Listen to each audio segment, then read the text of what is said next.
The number one focus of the Stoke binding was reliability and adjustability. That's what we were looking for as more important than everything else. Weight is always a concern, and we've done everything we can to keep the weight down.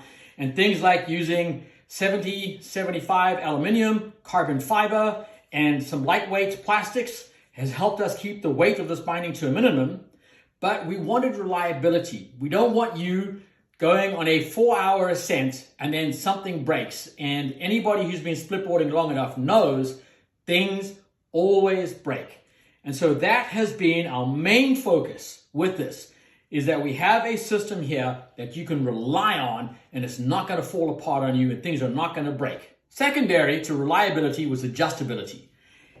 The pucks have 15 millimeters of adjustment back and forward on each side. So you have 30 millimeters of adjustment without having to take screws out of the pucks. You can simply 1/4 twist, you can shift them, 1/4 twist back, and they lock in place. And that allows you, especially for rental operations, to have a fair amount of adjustability with the least amount of hassle. Binding angles, whether you are goofy or regular, are done on the fly. Very easy to see even when there's snow and ice on there. Somebody wants more, somebody wants less. And of course, if somebody is goofy foot instead of regular foot, you simply take the back binding, it goes on the front. Now you have a goofy setup. Same thing over here. This goes on the back of the board over there. So very simple to use for rental fleets because it's so easy to adjust and move around. What you see here is the mounting system for the Stick Stoke binding for split boards. We have this main mounting plate that connects to the standard split board insert pattern, and then the small puck then connects to that plate. Unless, for example, there's a few companies out there that have a 2x4 insert hole pattern in their split boards, and you can mount the disc straight to the board. Putting the binding on the puck, dead easy. You simply slide it on. It's very clearly marked angles that you then get the angle that you want, and you close the latch. If you're somebody who likes to change their angles depending on the conditions, let's say it's going to be a big open powder field, then what you might do is you might go for a little bit more angle, like that. And if you're going to be in tight, icy couloirs, you might decide that you want a little bit more of a flatter stance that's more forgiving, and you got more edge control or edge pressure, then you could go for something like that. So this is one of the main advantages, or one of the big advantages anyway, of this binding system. Going into tour mode, it's very simple. You open that like this. This goes onto 2 rotating pins over here. So these roll like that, so there's no stress. This closes and it locks the front of the binding down into that pin over there. And that way, there's no chance of this coming over while you're touring. And this is your action. You got lots of movement over there. And one of the other things that we did is we have a foam pad on the back over here. And that way, when you're walking, you don't have that clicking sound because it's going on a pad. And so you don't have this clack, clack, clack, clack, clack the whole time you're going over the mountain because it's a much softer pad, and it's also softer on your feet. It absorbs more. You don't get as tired during your day. Using the heel lifts for this, it's very simple. It's activated here on the side. This is a 10-degree lift, and it falls onto this plastic plate that protects the surface of your board, like this. And then you have over here, 15-degree lift over there.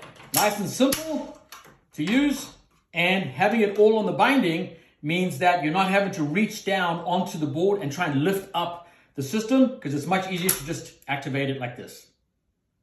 The crampons. These insert along the rail the same way that the puck would do it. We then connect this to the touring bracket like that. This is closed, and there you are. You have your crampons for climbing.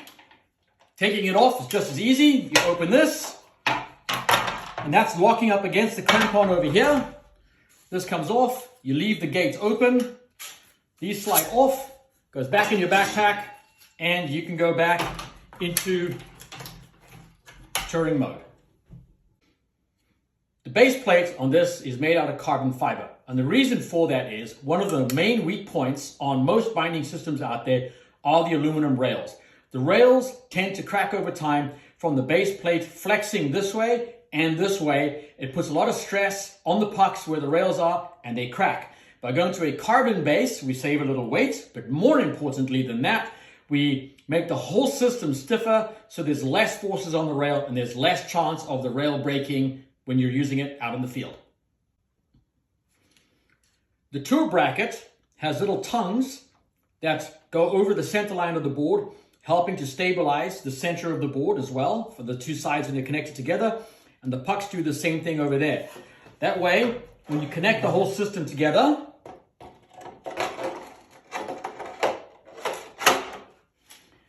you have a connecting point over here, which is standard on all boards. On the sole boards, we have another connecting point over there that goes across the board. We then have the pucks crossing the board, the touring bracket crossing the board, the pucks crossing the board, and then the standard clip in the back over here. And it makes the whole board much more stable when you're riding, and it feels a lot more like a solid board. The bindings fit boots from about a men's 8 to a men's 12. We have a series of adjustment holes over here and over here. The front toe brackets can be moved back. The heel cup can be moved forward and back as well. And this allows you to center your stance on the middle of the binding plates so that you have the system or the fit that's best for you. Going from ride mode to tour mode, we have this lever on the back. All you do is you pull it out.